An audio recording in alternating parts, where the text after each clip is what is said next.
Dober dan in dobrodošli v mojem novem vlogu. Danes sva se odpravila v hribe, šla bova do najvišje točke na Madeiri, kamor se pride z avtom.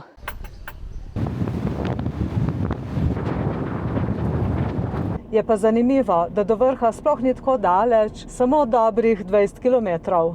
Je pa cesta izredno strma, ovinkasta, slikovita, obdana z gozdovi evkaliptusa in obdana s čudovitimi razgledi na sosednje hribe in ocean. Je pa cesta in okolica zelo taka slikovita, tako da se tudi midva ustavila na kaki točki. Zdaj trenutno se nahajava na nadmorski višini 1100 metrov. Si kaj pogledava, narediva kakšen posnetek in greva naprej.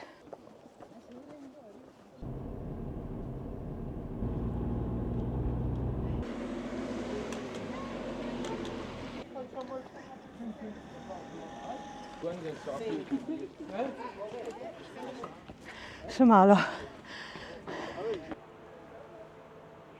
Najvišja točka na Madeiri je 1861 metrov, ampak mi smo zdaj na 1810 metrih, se pravi 50 metrov nižji, in to je točka, kamor prideš lahko z avtom. Nekega razgleda ni, ampak vseeno lahko uživamo tudi v meglici. Saj sva se pri tem radarju samo kakšnih 15 minut zadržala, zdaj greva pa naprej v eno vasico na kosilo.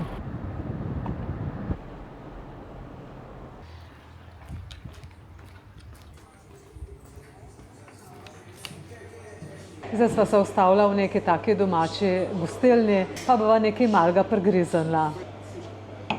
Zdravje. Čin, čin. Ta gostilna izgleda prav taka domača in 3 domačini so notri in mislim, da bo super za jesti. Se že prav veselim. Za predjed sva najprej naročila značilni madeirski kruh. To je en tak prav tradicionalni kruh s česnom. Za glavno jed sem naročila ene školjke, ki se jim po portugalsko reče lapaš, po angleško pa limpec. Po slovensko pa ne vem. Matjaž je pa za glavno jed naročil kalamare na žaru, po portugalsko pa se to reče lulas grelhadas.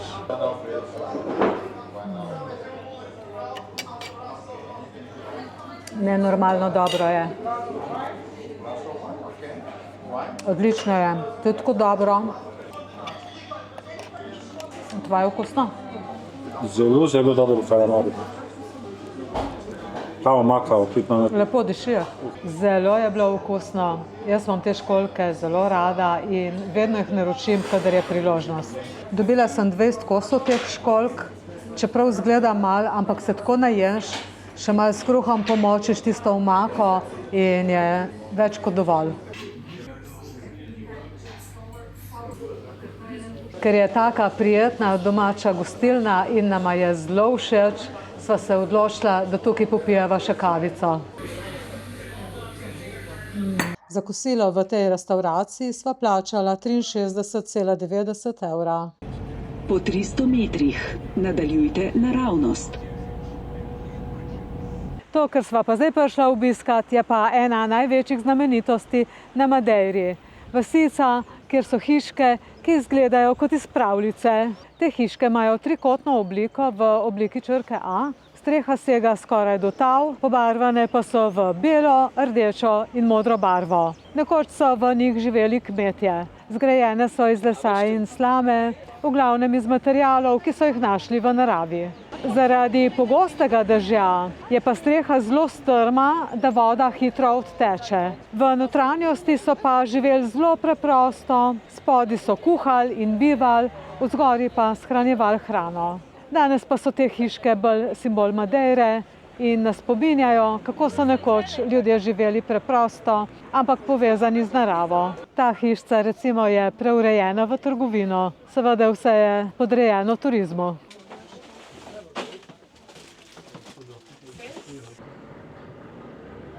Hiške, ki smo jih prej videli, so bolj skomercializirane. Zdaj pa vidimo eno takšno, v kateri mislim, da so ljudje dejansko živeli. To je pa prav portugalska značilnost.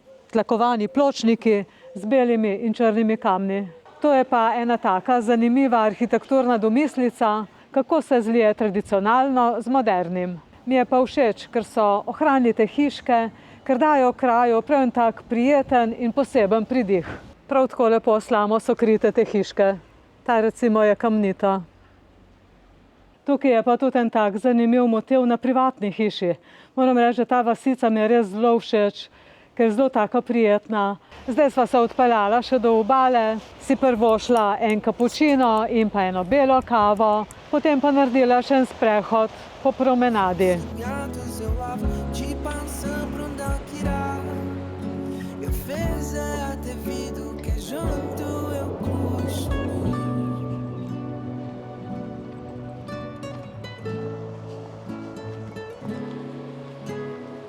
Zelo lepo je.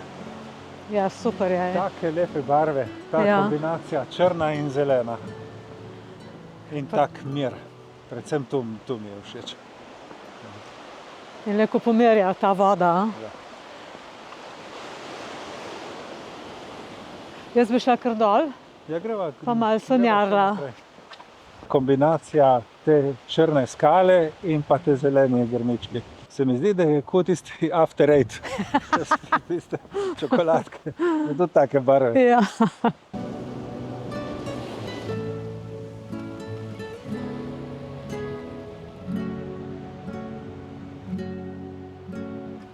Za zaključek dneva sva prišla pa na najbolj idealno točko, kjer lahko opazujemo vzlete in pristanke letal. Tukaj, visoko nad stezo, dobiš povsem nov pogled na te jeklene ptice. Neverjetno je opazovati, kako se letala borijo z vetrovi Madeire. Gledaš to mogočnost in preprosto uživaš v trenutku. Tukaj ni prostora za hitenje, je le čisto občudovanje te dinamike. Ko letalo zapusti stezo in zareže med oblake nad oceanom, začutiš tisto pravo svobodo, ki jo ponuja ta otok. Brez načrtov, samo trenutki in nebo. Madeira te vedno znova preseneti. Včasih s tišino narave, drugič s takšnim spektaklom moči. Rampa do Cano je kraj, kjer se lahko preprosto ustaviš in pustiš mislim, da poletijo skupaj z letali nad neskončni ocean.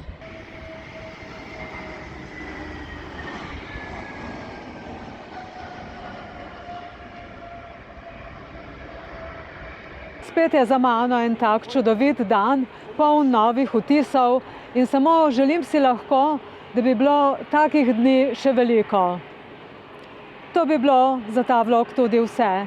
Hvala za vašo pozornost, bodite fajn, pejte tudi vi na kak sprehod, mi pa se vidimo kmalu. Čau, čau!